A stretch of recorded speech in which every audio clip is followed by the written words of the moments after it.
give people a chance to tune in. Mm-hmm. Make sure this is working on the other screen. How's Janelle going? I feel it's so weird feeling like you know someone. Yeah. Janelle is doing good. She's upstairs doing art. So on Instagram, I don't know if you follow her there at all. Yeah, yeah. Yeah, she's always like live streaming the new pieces she's doing. So she's been working on, I think, about 20 Ethereum pieces she's just going to mail out to people for free, as, you know, obviously to get the word out about her site and the newsletter blog she's doing daily. And so she's working really hard on the art thing. So I'm super behind her for that. Awesome. Awesome. Yeah. How about you? How's your lady? How's the family? Good. So we're having our first baby in 3 weeks now, which is a little Wow, boy. the whole family now. Wow, congrats, man. And I don't know if you follow us on Instagram. I think you do, but we've got the big Bernese mountain dog, yeah. big Henry. So he's a bit bigger than Wallace. Yeah, a little bit. Hi, Wallace. How old is he? 2. So he's like 60 kilos, which is about the same weight as Gemma. Wow. That's crazy, man. Yeah, but he's... Wow. Hold on, Wallace is waiting for a rawhide. I'm like, why is he looking at me? I always give him one before we start a video. Look at him, he knows it. Around with. He knows it. Yeah, look at... Would you like a rawhide, Wallace? Would you like a rawhide? Mad Cow's tuning in. He's always first as well. I'm sorry? Mad Cow's tuning in. There's a few people started tuning in. 30 watching already. Wow. Oh, Mad Cow. I haven't seen Mad Cow's comments in a bit. I love Mad Cow. That guy's colorful. And Dennis Turk's probably the other one who's been a huge supporter of both of us, I think. Yeah, for sure. I saw that on Twitter. Thanks, Dennis. Yeah. For the nod. So, guys, we're going to talk about Bitcoin Cash, Ethereum, other projects, how Omar helped me in my story. Wherever the conversation goes, I know you've got a lot of interest in new tropics and that sort of thing as well. So I'm looking forward to having some conversations. For sure. I know you're into health and fitness and all that as well in a big way, right? Oh, it was one of the things that changed my perspective on life when I was doing pharmacy and then working in the real world and seeing that the things that they teach you in these textbooks and the drugs don't align with like how the real world works. And that really opened my mind to everything. So.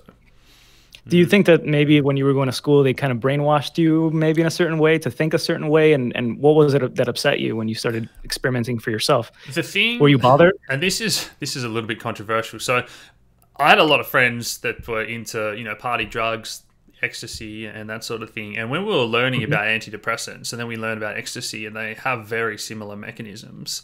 And yet one is so bad because it's a party drug and then we prescribe these antidepressants to people and they have all these side effects. And I think there's just like everyone thinks so black and white, and it's not like that. It's definitely a spectrum. Just like Adderall, basically with methamphetamines, if you call it meth, crystal meth, it's an illegal drug. But if you prescribe it at the doctor, it's very similar, the salts. It's a controversial place to start this argument, start this interview, Omar. But for sure. Thanks for tuning in, everyone. We'll get into it. So, Omar, for those that don't follow you, what's your background and how did you get into crypto? It's a good question. I actually don't remember the first time I heard about Bitcoin, believe it or not. But I know I used it to buy supplements like nootropics over the internet in 2012. So I tinkered with that. I thought it was really slow. I thought Bitcoin was terrible. I was like, I stand at the supermarket waiting for confirmation for 40 minutes. Yeah. This whole thing is it's a joke in a way. But slowly I started learning a little bit more as I started investing in stocks. And I found investing just so fascinating. I never cared about money that much until I started taking certain nootropics, and suddenly like this whole world opened up to me where every corner that I looked around me, I could just think about how it was related to some stock price so that I could buy that or, consider it. So I was just reading everything that I could for months. And then investing in things. First, I started with Acorns, regular classic stuff like investing some spare change over time. And then eventually I realized the fees were huge. Paying $1 a month membership fee doesn't work well once you factor everything in. Yeah. So then I started using Vanguard, which, I started buying funds. I started buying different things there, but still the fees were huge. So Robinhood, when they came out, and I know they're now into crypto, were crazy for me to be able to, do this for free. But that was later down the road, even after crypto. But anyway, to go back to crypto, I started mining Ethereum because a friend tipped me off that I actually studied theater with in high school about Ethereum, but he was a big tech guy. He was one of the light engineers.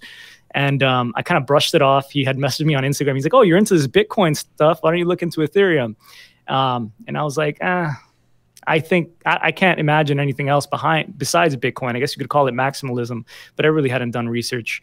And then I remember hearing about it a little while later, maybe within different communities, crypto communities. And then I decided to really start looking at it. So I just fell down the rabbit hole, man. Started watching videos. Amanda Johnson, who used to make videos for Dash. And you remember her? Yeah, 100%. Amanda? Yeah. And so she stopped making videos for Ethereum, and which she used to cover a range of topics, kind of like we do on our shows, and solely focused on Dash, which kind of upset me. And I was like, damn, there's this whole space that needs to be filled that people aren't getting good news that rounds up a lot of what's going on with Ethereum. So originally I started a show called Ethereum News, and now I cover a lot of different topics besides just Ethereum. Yeah, I remember not understanding how crypto works at all. So having your wallet and watching it sink and thinking, why isn't this working? And as you say, sending some money and thinking, why isn't it there? And not understanding confirmations. And it was just the Wild West back in the day. And then particularly your channel when the Ethereum DAO fork happened. And I remember watching it go from, it was like $27 Australian down to like $5 or $6. And just searching for news on YouTube and Reddit, and it was like yourself, David Seaman was a little crazy at the time, and there was just wasn't. I think he still is. Yeah, and there just wasn't anyone talking about Ethereum, and it's very different now that we have a lot of us helping each other getting through crypto winter. As we were talking about before, it can be mentally draining, but yeah, I guess thank you. And what was it like during that time to be making those videos? No, thank you. I mean, it's so nice to see that, you know, all the work. I did feel like a responsibility a lot of the time as well. That was kind of heavy. But now a lot of that is just like, today I want to make a video with Alex instead of just do the daily news, because I know people have different sources, which is amazing. And I love the camaraderie. So thanks again for having me on the show, Alex. No, that's super excited to do this. Yeah. That's oh, sorry, you keep going, man.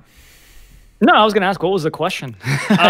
Yeah, so the next thing I wanted to tell you was, I guess, a little bit about my story and how you helped me. So I was at the pharmacy, and I've been the same job for 5 years, and I was really unhappy with it, really repetitive, and wasn't going anywhere. And so I quit, and that was right in the crypto winter as well. And I got a new job, and that was right when crypto started to take off. And I was really passionate, and I'd started making videos, but it wasn't full-time. And then my new boss gave me a bit of an ultimatum, like, you've got to become a manager and work harder, or kind of, you know, you'll fall back in the pecking line and lower wage and stuff. And I was driving to work, and that was the day that you gave me a shout out for the first time about a video we'd done or something. And that to me was 100% the universe telling me that you need to follow your passion and go down the YouTube route. So yeah, again, thanks.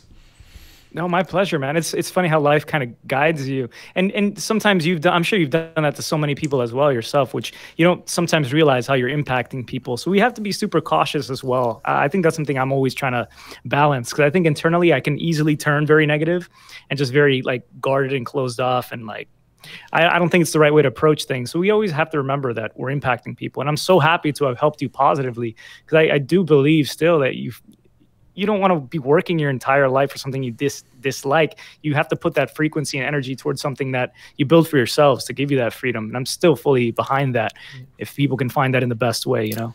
Yeah, we'll talk about some individual projects later as well, but that was something that I took from you as well, about not to be biased. And we never did any paid ICO reviews, and the couple of projects that we have advised and stuff like that, it's still, people still think that you've been paid or you're shilling something, no matter how unbiased you have. It is so hard, isn't it, just to try and remain unbiased? It's funny. I mean, I'll cover just news about a certain coin, and suddenly you're a shiller who got paid. People were saying I was paid by Vitalik and paid by Dan Larimer and all these people. Yeah. I'm like, whatever, man. At the end of the day, you do want to connect to people, though, so I try to understand where they come from. You know what I mean? So yeah. it can affect you, I guess, emotionally as well when people don't see it like that, you know? Yeah, and I don't think people realize how controversial it was to cover Ethereum as you did that early on, because everything else was a shitcoin basically up until that point. That's why we were so skeptical. I lost a lot of money on Aurora coin, I think, back in 2014.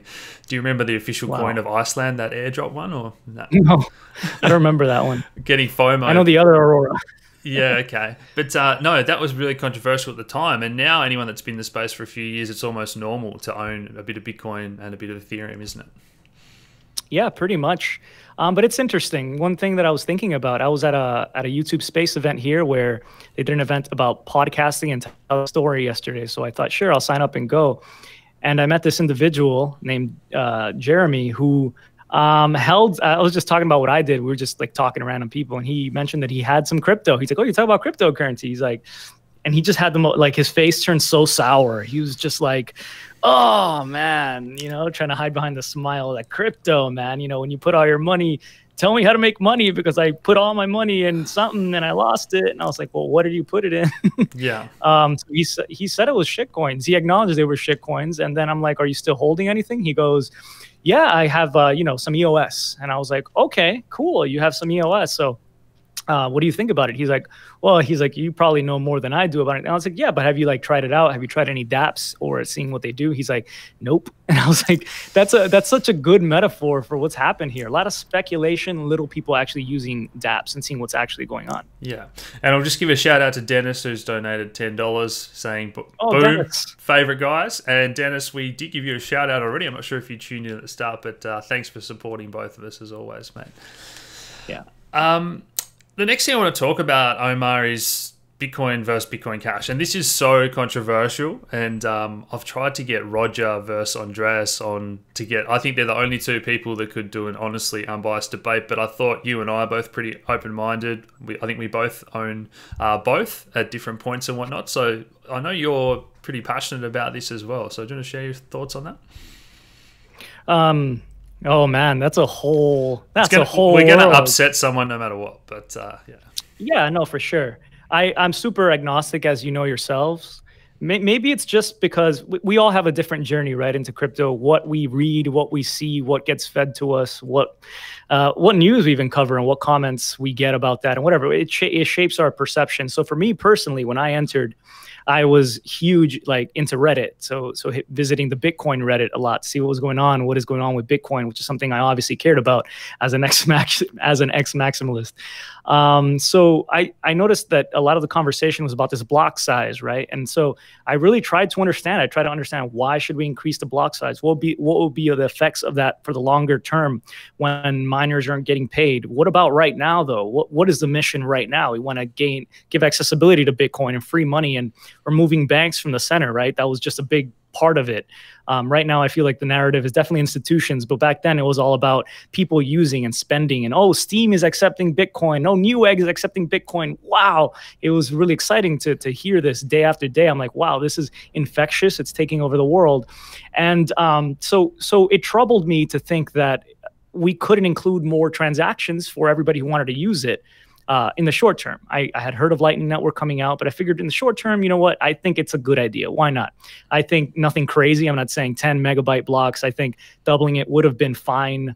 Supposedly keeping the block size on 1 megabyte was something that was put there as just a test originally by Satoshi himself. It was a placeholder. It wasn't meant to be long term. And it wasn't expected that Bitcoin would be so popular before he passed away, I suppose, or left development. Or maybe he assumed developers, if he's still out there, would, consider doing that themselves, such a major change when he slipped into the shadows. So anyway, I didn't think it would be anything crazy to raise the block size by 2 megabytes, but the community was super heated about that for years. And I guess it's just a little bit of history. So I watched this. It was really frustrating when I just wanted to talk about something else. But this is all you could find. Yeah.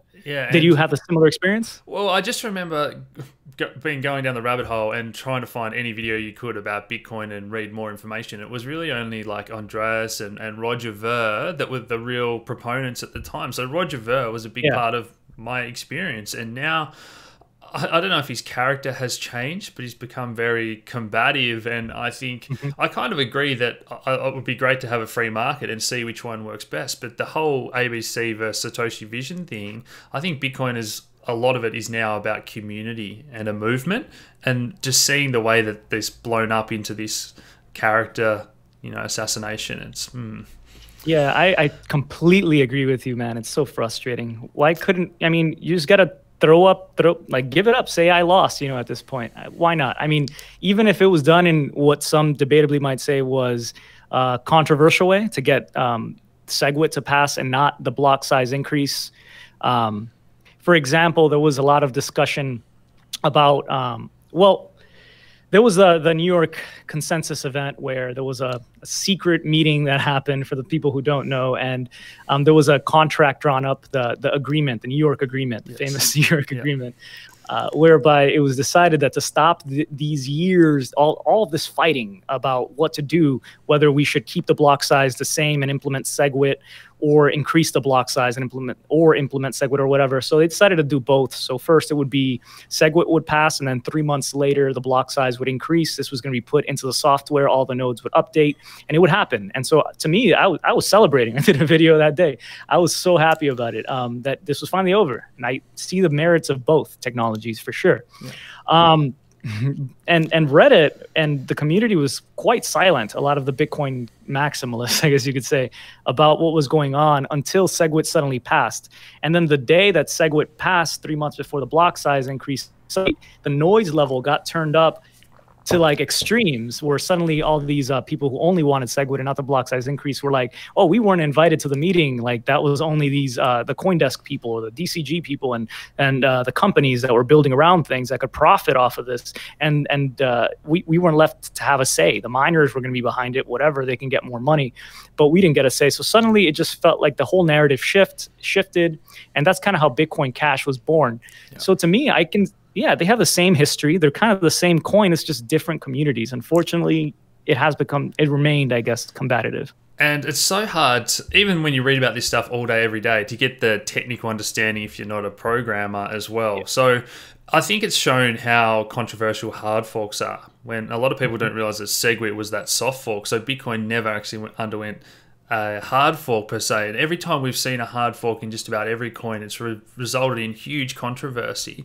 And even though I think, what was this, the 2x, it was like 90% of miners were saying yes, they're going to do it, and even at 90% we still couldn't get it across the line. So I think it just shows that hard forks are such a big deal, particularly now there's what, $100 billion at stake in this network. Who knows if we're going to even have hard forks on Bitcoin in the future. Yeah, absolutely. I mean, it's tough because of the security aspect. You know, it's one of the big things is the problem of splitting the community, because like you said, a lot of it is consensus. Hopefully we have consensus between miners and nodes and companies. In an ideal world, everything would work seamlessly. Yeah. But that's also one of the beauties of Bitcoin, is that there is no centralization. People don't agree. So it's a beautiful experiment in game theory and governance. So at the end of the day, you could say the SegWit folk, they won. So that you just have to say that is Bitcoin at the end of the day. But the community did split anyway. So some have called it the social hard fork. Yeah. Well, there's no thumbs down on the video yet, mate. So I think we've done a good job to talk about that touchy subject. Impressive. But we will move on and talk about Ethereum versus other platforms. So, I mean, recently this week I've been reading about Zilliqa, and they promise these huge throughputs, and then they say, oh, we're working on sharding. And then you read about Neo and EOS and Cardano, and these are all exciting technologies that people do really like, but they're just implementing different forms of proof of stake. And it reminds me of The Simpsons did it on South Park, where everything that these other coins are doing, Bitcoin or Ethereum are already doing or could just adopt in the future. And that's pretty controversial, but I don't think a lot of people realize that. Yes, but one of the things about Bitcoin, again, with the hard fork, since the community is so opposed to hard forks, that's one of the big problems with actually upgrading that network on layer 1, is that good luck trying to get ZK snarks on Bitcoin, on the official Bitcoin, and get the whole community behind it. That's just very true, very true, yeah. Yeah, so we need some experimentation, and I don't know how this game plays out over the next 100 years. Maybe... all I can say is things will be wildly different with Bitcoin, no doubt. And there'll be different people at the top, likely. Even this bear market is shaking things up, huh?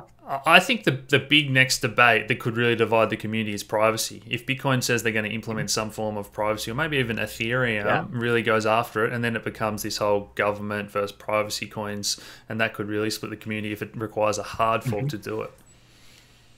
Yes, absolutely. I mean, the government doesn't want to see that. A lot of these companies are trying to remain compliant. If they have to remain compliant because Bitcoin is deemed illegal, because it can't be traced by Chainalysis and these companies that are analyzing transactions, there's going to be deep opposition for sure, no doubt. And you might have a Bitcoin that's the anarchist Bitcoin, and you might have the Bitcoin that is the company Bitcoin, you know, the legal Bitcoin. Yeah, it's going to be interesting to watch unfold. But do you have any thoughts on other projects or just industries that excite you, you know, gaming or stuff like that? Yeah, I think gaming is huge. I love this idea of non-fungible tokens, collectibles. We all grew up playing things that had collectibles. For me, it was Pokemon growing up, or Magic the Gathering. My little brother plays, or these things, Yeah, yeah. and they have value. I mean, like, what's the name of this guy? Alpha Trade Alpha, something like that. And this guy on YouTube has stacks and stacks of Magic cards, and some of the most expensive cards he has several of, and it's worth hundreds of thousands, not millions of dollars, his collection. So this easily transfers over to the digital space, where we finally figured out how to have something that can't be copied. That's the beauty behind kind of this technology, is you can't double spend it. You can't copy something digital like you can with other medium online. So that there's something big there, man. It's different in different cultures as well. Like in Australia, trying to explain to someone that CryptoKitty is worth $60,000 because someone in China really values it, it's a really challenging concept. But as you say, people go nuts for this stuff. And we have more and more wealthy players, I guess, entering the space who, they have YOLO money, so like, why not, just in case? And so that might even drive more adoption, I guess, of some of these dApps. If something really takes off, you might see investors throw 100 grand at a CryptoKitty if there are only 10 of this kind out there, I don't want to jump around too much, but I think that YOLO point is really interesting.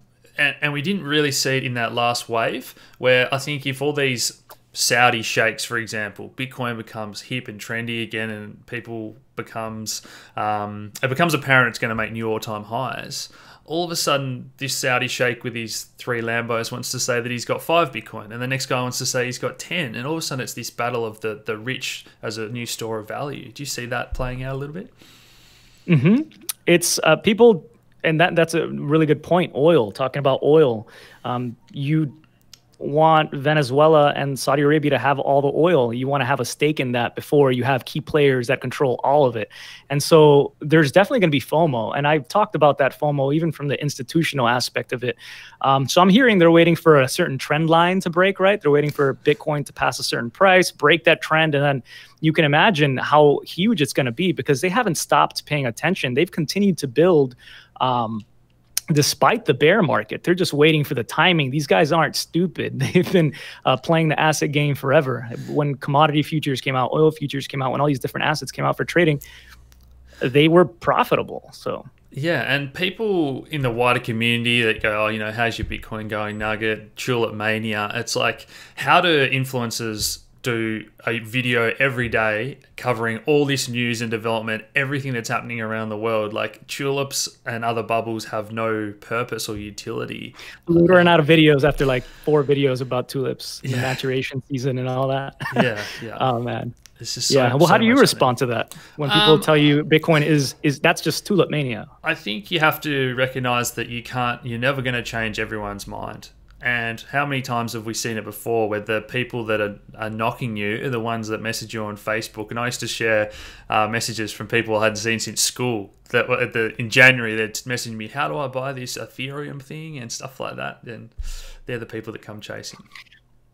Do you feel a certain sense of responsibility, or did you during the bear market? Maybe you advised some people. Did they come after you? Did they say anything to you besides just followers? I definitely always treated our followers like family. So when people ask me, is now a good time to buy in December and January of that bull market, our advice was, if you really want to put your foot in the water and get familiar with how this all works, buy a little bit, but wait, at least dollar cost average, and don't FOMO in. Because, we were telling people to buy when it was really low. And now you tell people, again, this is a good time to start accumulating if you're long term, but those people aren't receptive. Yeah, it's just human emotion. It's a shame, but you're right. That's a good point. So, I was just going to ask, any favorite books or movies or TV shows that have changed your path? Oh, that's such a good question. I think I'm one of those guys who gets easily enthused by different things. So I'll catch on to something, and that'll be like driving me for a week or something like that. But so I've definitely been inspired by a lot. Some of the most pivotal ones, for sure. One book that I've read about every 2 years since I was 11 years old is How to Win Friends and Influence People by Dale Carnegie. it's if you haven't read it, you have to absolutely read it. I'm sure you have, right, Alex? No, I'll have to read. I'm actually not a very good reader, believe it or not, Omar. Like English was my worst subject. Yeah. Have you tried Audible or like that's been my thing now? Yeah. I definitely would try it in that format. Yeah. Yeah, it's incredible. So like that's how I listen to everything now. I'm reading Ray Dalio's book Principles.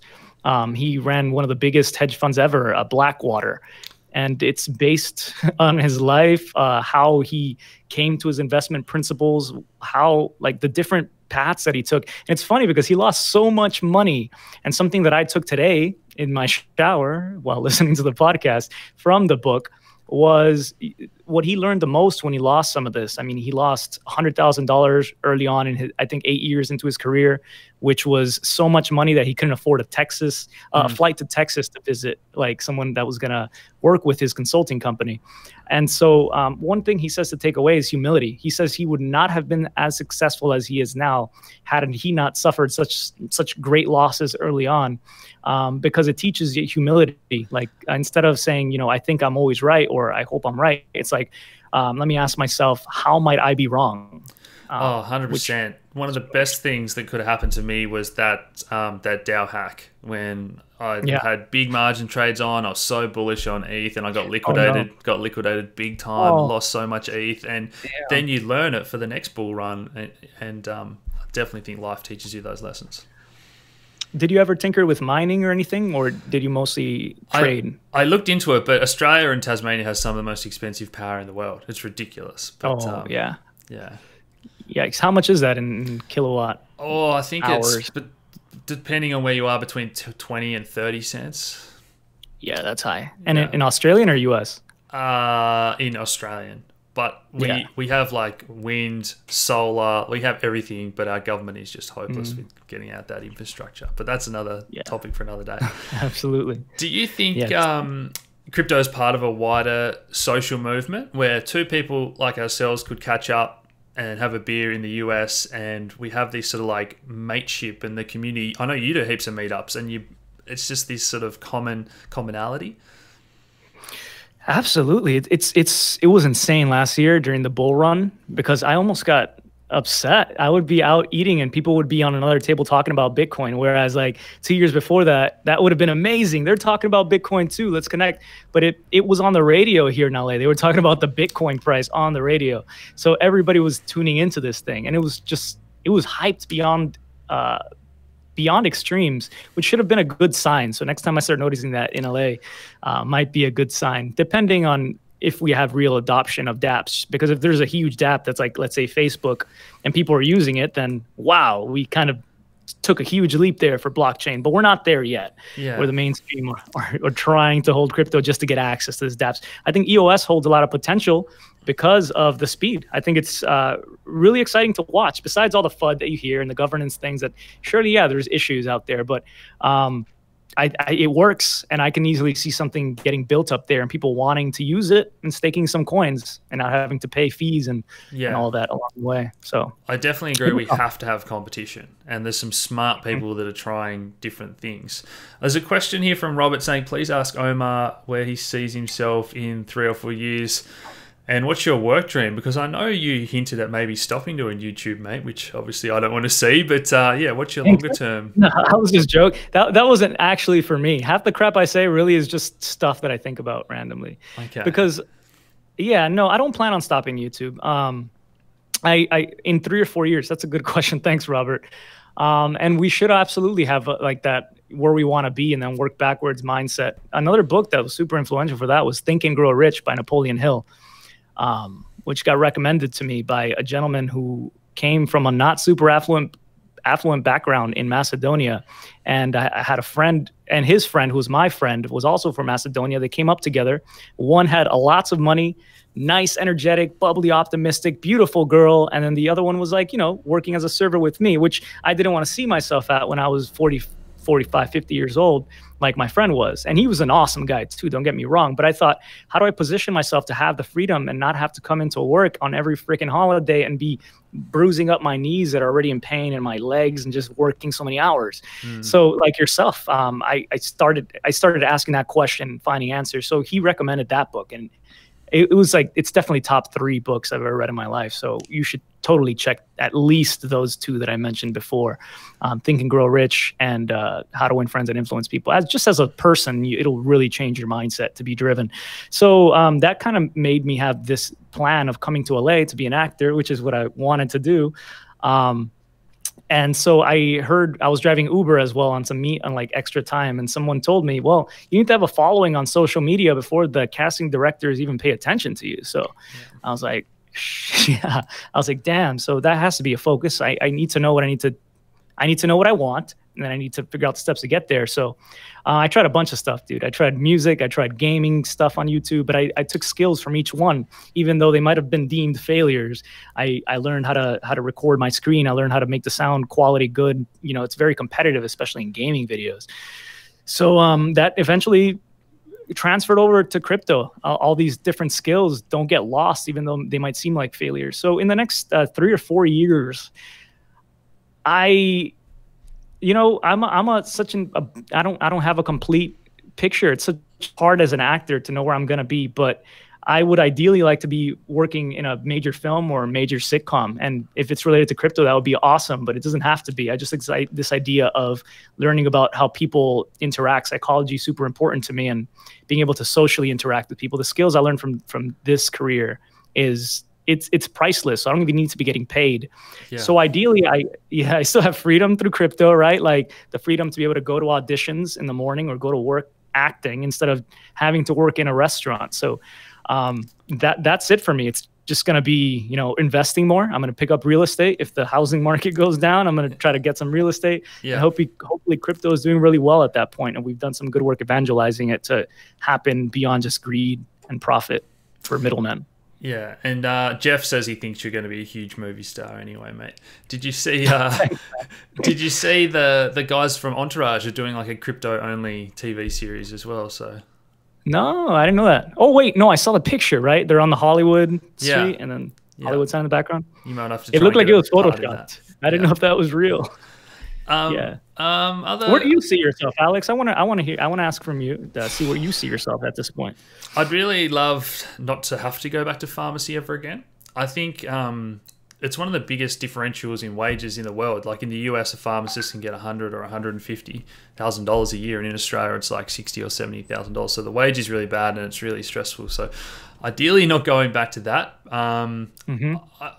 Yeah, it's every day is so different, as you know, in this space. And what Nuggets News was doing 6 months ago was very different to what we're doing now and what we did 18 months ago. So I guess just having enough money to like live comfortably and stress-free and continue to be creative and do these other things now is all I really want. Like pretty simple, means living in Tasmania. It's so much cheaper than Melbourne and Sydney. And if we can live here without our mortgage and have a family and be happy, I mean, what else do you need?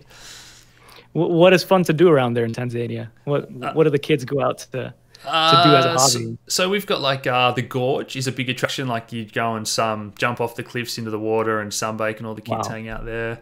I play Aussie rules football and cricket a little bit. Yeah, I've seen pictures, I think, on Instagram. Yeah, it's pretty crazy. Like old stuff. It's pretty crazy. I imagine.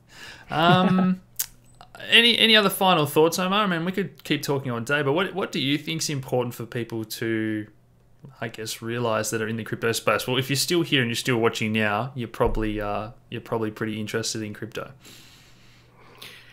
One of the big things that I took away from this other book by Malcolm Gladwell called Blink is to trust your gut. And I think if you're not actually, like, for example, using these blockchains on a daily basis, it becomes harder for your gut to be smart about the decisions it's going to be making.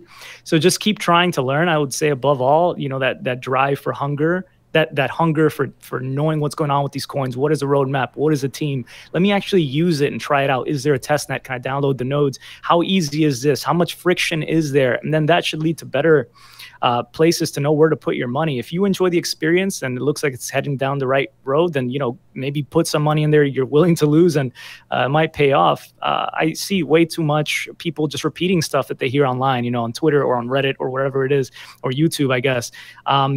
Like they don't even say it that way, but like they hear something somebody said, and that's kind of what gets regurgitated.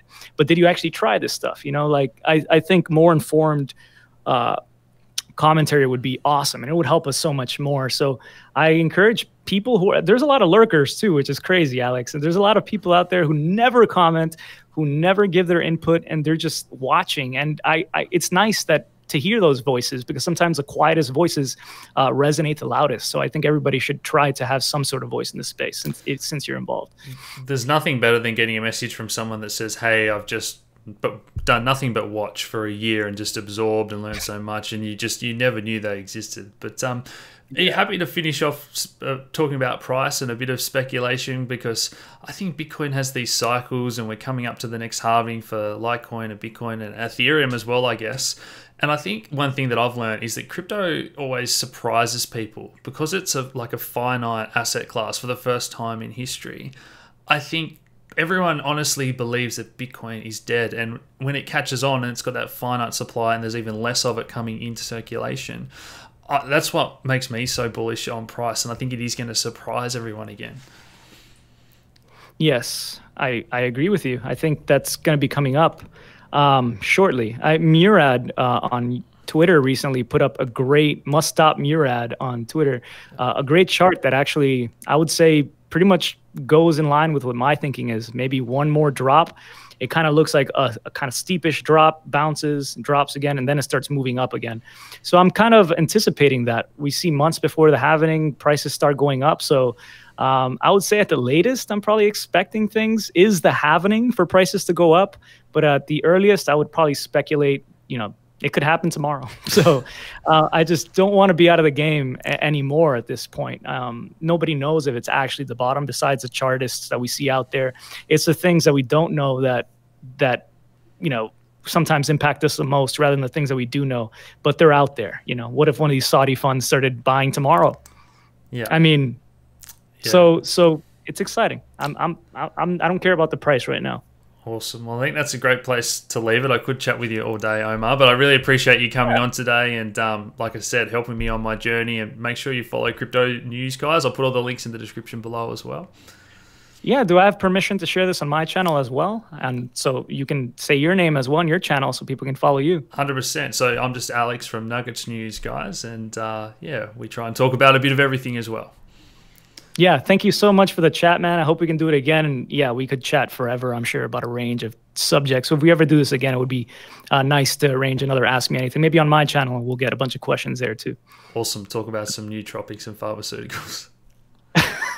That was an interesting subject. Yeah. I knew it would have opposition, but it's something to think about at least and talk about. Awesome.